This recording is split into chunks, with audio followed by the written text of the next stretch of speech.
Today we're going to talk about tips for traps. So we are going to really take a look at this figure and look at how the traps have a superior portion, so the top portion that goes all the way to the neck. There's a middle portion, that's where the rhomboids are as well, and then the inferior portion of your trap. In the next image you can really see on the left side there's the traps, and on the right side where the arrow is the rhomboids. So they work together to stabilize the shoulder blade and really get some stability in the arms and movement. So you can also see that any pain in the traps can really be felt potentially up in the neck, between the shoulder blades, and then into the mid-back. So the first few exercises are really about the traps.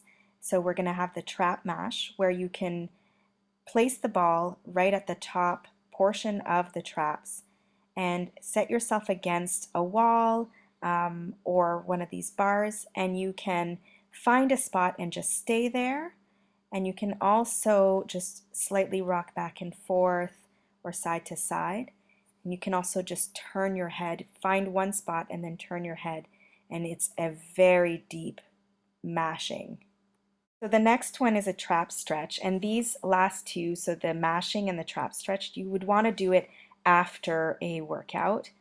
And here you're going to put your shoulder blade nice and behind, bring your arm out, and you can pull your head in different directions and it'll get different portions of the traps.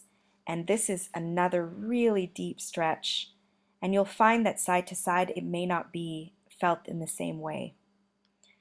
The next one is a trigger point type release. So it's really about finding where it is that you have a knot and just shoving your fingers right in there, finding that spot, and then turning your head. So it's really similar to what I did with the ball, but if you are stuck at the office or stuck somewhere where you don't have a ball and you need to get some relief, just put your finger where it might be tight and turn your head in that position away from it, looking down and seeing how it goes. That's right. Blue steel look for you. So here, next one is the rhomboid bandles, and I'm just having Steve doing it really randomly. So I told him to just pull it without really paying attention to his form and just kind of letting go of his shoulders.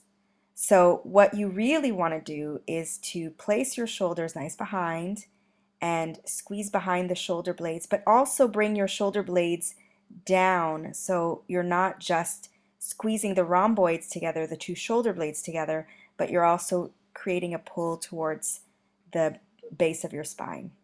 The next one is a rhomboid activation, and this is really just grabbing your hands together and squeezing your shoulder blades behind you. Now in that last exercise and in this one, make sure that your ribs are pulled in so that you're really stacked up properly in your body.